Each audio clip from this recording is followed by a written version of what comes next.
The appeal was getting to work with new, exciting technology. I got into coding because I wanted to learn a new skill during the pandemic, and I thought it would be something really cool, and ended up enjoying it.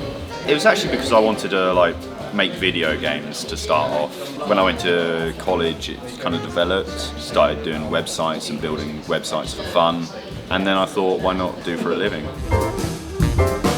I'm most proficient in Bash, but my preferred scripting language is Python, which I'm trying to get more experience with. That's a tough one. I'm gonna have to go with JavaScript. Good fun, you should learn it.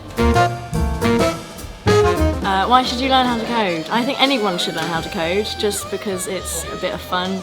Not even if you want to go into a job or anything, I think it's just a valuable skill to have, and I think anyone can enjoy it. Well, scripting is a way to automate tasks so that it's repeatable, you eliminate errors, and get the job done a lot quicker.